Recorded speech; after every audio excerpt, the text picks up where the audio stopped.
Hello, Fort Belvoir. Welcome to Belvoir in the Know, the only podcast created especially for the Fort Belvoir community to help you stay in the know on the go. I'm Command Sergeant Major Greg Kleinholz, the Fort Belvoir Garrison Command Sergeant Major. I'm Colonel Josh Seagraves, the Garrison Commander. So, Sergeant Major, today we've got 101 critical days of summer on the plate, but also just, general good news going on is it looks like we're starting to continue to move positively out of COVID. So several services opening up across the garrison. Yes, sir. And I tell you, as the services continue to open up, even on our personal time, safety is a 24/7 deal. Whether we're doing stuff for the Army or we're doing stuff for ourselves, please keep safety in mind throughout now and throughout the rest of the year. Yeah, absolutely. Absolutely. Especially with the hot weather coming on. So June is National Safety Month, and obviously Memorial Day has come and gone. So the weather is changing to heat and humidity. Pools are still scheduled to open once we get everything worked out with the pools, and the countdown really of the critical days of summer has begun. 4th of July is right around the corner, and we're seeing, as we already talked about, that many of the COVID restrictions are being lifted. So everybody's excited to get out, which is great, as long as we can do it safely. Yes, indeed, sir. Safety is first. Summer can be really fun. However, it is also the Army's deadliest time of the year. More accidents, heat injuries, and pedestrian-to-vehicle fatalities can happen in the summer more than any other time. And as you stated, staying hydrated is the key. We've had a few back-to-back scorching, hot, humid days. My go-to resource is the WBGT, the wet bulb globe temperature. So here is where you can get this information to monitor and adjust training schedules with cooler temperatures and decreased humidity to prevent heat illness. Yeah, that's a great resource if you don't know about it. So it's important that everybody is aware of the resources, but also the dangers, because really they can affect anybody regardless of age or physical condition. So without further ado, who do we have on our agenda today, Sergeant Major? Yes, sir. Today we're going to be hearing from our installation safety officer. Her name is Bridget Pilgrim. Awesome. So, hey, Bridget, welcome to the podcast. And today we're going to talk about the summer safety campaign that the safety office recently launched. So let's just start by getting to know a little bit about you and just to educate our guests. So first, just share a little known fact about you that you'd like to share with the audience. First of all, thank you, sir, for having me here. I love the arts and I love science. I continue to play my flute for relaxation, and I'm also a big college football fan. Nice. So if the podcast listeners can hear the smile in Bridget's voice, she's always happy and she's almost always smiling when she talks, even when she delivers bad news. So yeah, she is in fact smiling right now. Thank you, sir. You're welcome. So, hey, Bridget, how long have you worked in the role as a safety director? Well, sir, I came into the government as an industrial hygienist. So I worked as a hygienist for about 10 years, and the rest of my time, due to traveling around, the rest of my time was in safety. My husband is retired military, so I lived a number of places. So total government services is 30 plus years. Wow. Yeah, that's impressive. Good. Really impressive. I think that, this is great information and coming at the appropriate time in the year. So today we'll talk about some safety awareness tips, pedestrian safety, pool and water safety. We'll talk about some high-risk summer activities, and then discuss the significance of the 101 critical days of summer and what we can do as a community to help change sort of any outcomes, specifically any tragedies or accidents. And the Army Safety website reported, just as a note here, a couple of statistics from fiscal year 16 to 20, the Army lost an average of 86 soldiers each year due to off-duty accidents. That's over 3 times the number of soldiers lost to on-duty accidents, and obviously that's devastating to our Army and those families. Our current predictions are that if we continue to take unacceptable risks in our off-duty activities, that we could lose another 84 soldiers from our formations by the end of 21. So obviously that's unacceptable, and most of the time those are preventable. So Bridget, can you just tell us, in your experience, what kinds of accidents happen, and why do you think those accidents happen, and how do you think they can be avoided? I think complacency kicks in a lot of the times. We become so eager to, for example, it's summertime, to get out and, as they say, do the fun in the sun thing. And we stop thinking about how to do those activities and events. For example, sir, in 2020, there were 24 personnel killed while walking too near the road. 3 were intoxicated. 21 could have been totally avoided if they had just paid attention and thought about the location as to where they were walking. A lot of the accidents are avoidable. Yeah, absolutely. They absolutely are, especially those. And I think you bring up a really salient point. So, obviously we've been in the pandemic. And so I think that this year as leaders, but just also as individuals, we got to be careful, not only on duty, but off duty with our families, because there's what seems like an increased sense of urgency coming out of the pandemic, where people want to get out and do like all the things they missed out on over the last, 14, 15 months. Thinking about the pandemic, during the pandemic, did we see, or did you see an increase or a decrease in accidents?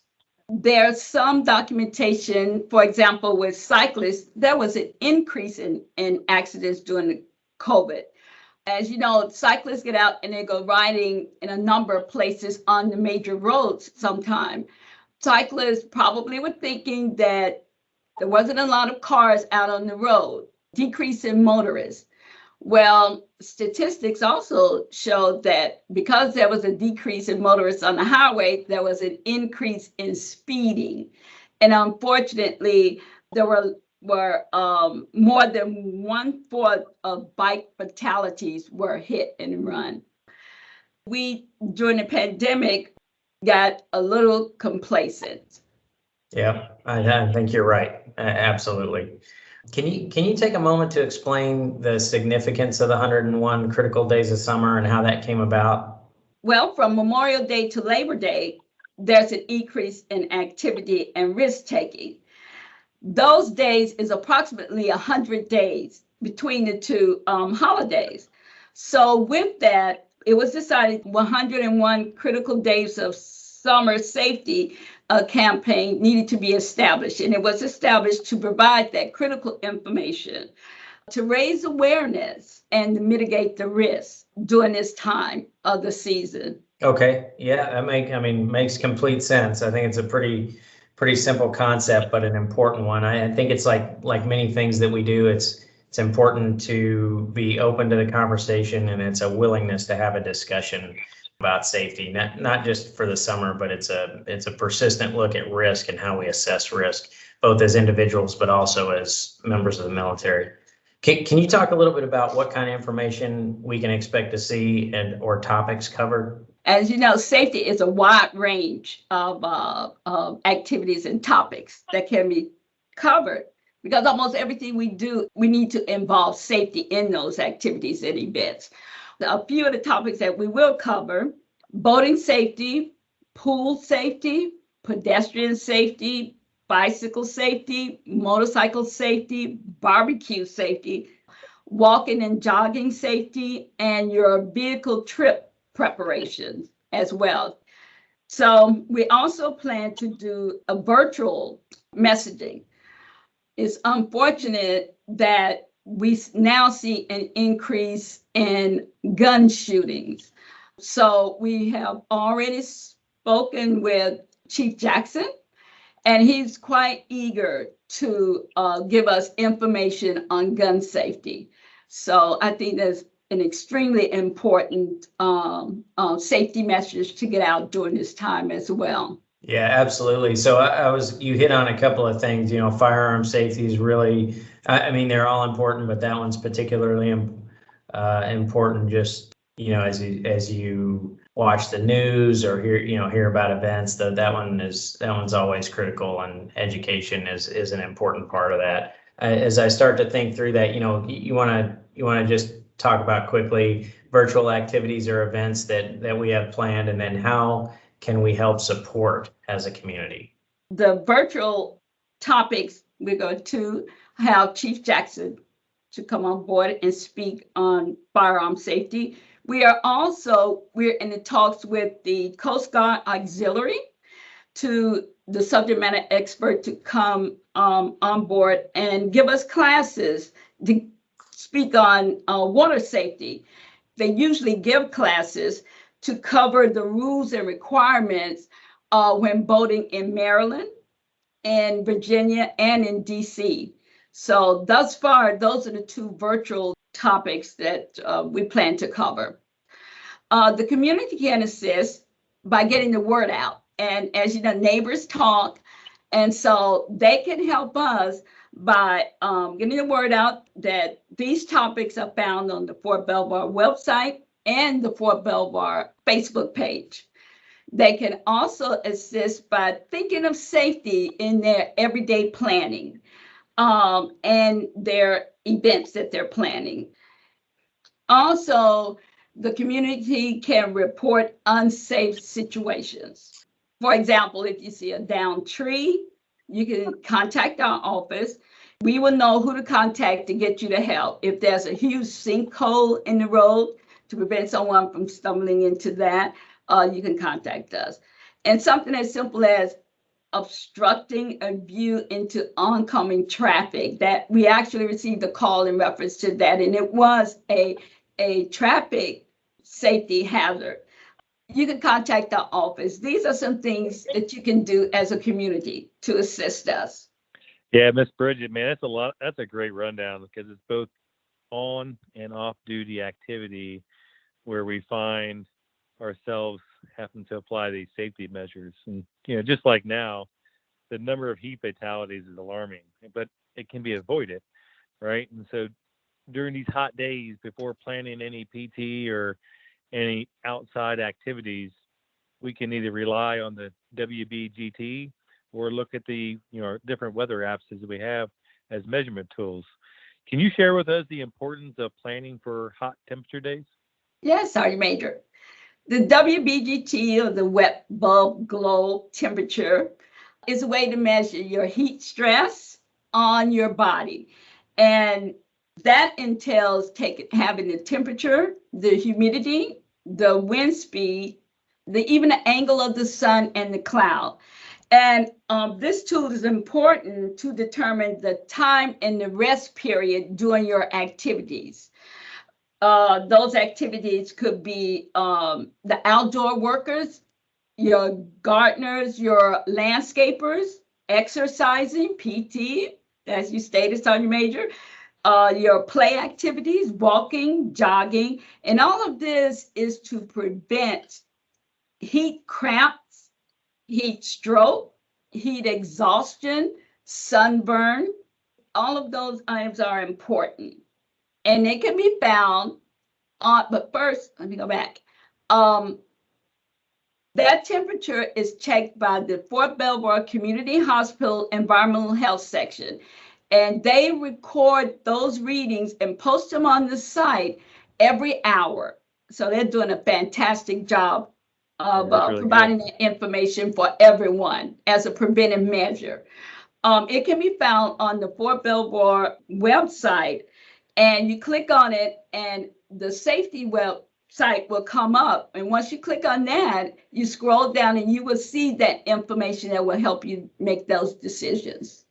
Yes, ma'am. Hey, so also you spoke really well about all those activities and the increase in cyclists out there. And many people automatically think about motorcycle training program when it comes to the installation safety office. what are the most popular or most requested services and programs you have? One of the most is the motorcycle safety program, as you stated. And that is because the active duty soldiers are required to take that course if they are riding a motorcycle. And we have a dedicated facility just for that. Also, we train all the military personnel, active duty military within the Northern Capital Region here. So we are quite busy. We help coordinate those classes with military personnel, and that includes the sport bike, and that is Monday through Friday. We have those classes, so it is very, very busy. Our second most requested safety event services is it's with the partners. When there is a long holiday approaching, we usually get calls and requests to provide a safety briefing to some of their personnel before that holiday. So those are the two most requested services that we receive. No, that's really good. So, thanks for providing that service for them. Yeah, it's a great facility over there, Bridget. That's a really nice area. And I think the last time we ran that was sometime in the fall when I saw it, short August or September. So Yes, sir. yeah, really, really well done, really professional facility and a great, just a great area to run that course. So before we close out, can you tell us how we as a community can be part of the solution as we continue through the 101 critical days of summer? Just continue to be vigilant, and anything that you see or question, anything that you see that you're not sure of, or anything that you see where someone is going to get hurt eventually, you can contact our office. And please continue to plan your activities to include safety. I know right now we're all excited since the restrictions have, the pandemic restrictions have decreased a bit, and we want to just get out there and travel and do a lot of activities, but that's when accidents occur. I ask that the community continue to be vigilant and go to the website. You can go to the safety website, the Fort Belvoir safety website, and there's also the USARC, the Safety Center website. They have a wealth of information on both those websites. Or if there's something on there that you have questions about that's not covered in either one of those either one of those websites, you can always contact our office. Great. Those are all great resources. So Bridget, thanks for joining us today. I think we've sort of come to the end of another podcast. We greatly appreciate your time and greatly appreciate our listeners. Sergeant Major, any final thoughts? Yes, sir. I think Bridget did really well. And, something that I'll take away is planning out my activities, whether, out on the golf course, needing all that sunscreen and protecting your skin on those hot days, or boater safety, making sure you go prepared with the right items and enough, water to drink. Or if you're doing some activity around the house, which is labor intensive, plan those breaks out, drink that water, and make sure you take care of yourself so we can see you again tomorrow. Yeah, absolutely. Absolutely. All great thoughts, Sergeant Major. Thank you. So for all our listeners, just a couple of final tips. Don't forget to download the Army's digital garrison app and make Fort Belvoir your installation of choice. Connect with us on our website and Facebook page for all things Belvoir. I encourage you, if you haven't already, to take the COVID vaccine. If you have questions about the vaccine or concerns, please go to the Fort Belvoir Community Hospital website, where you'll find additional information and educational materials. Continue to wash your hands, wear a mask where appropriate, and use physical distance where it's needed. Just continue to be safe. Thanks for joining us. And from me to you, now you know.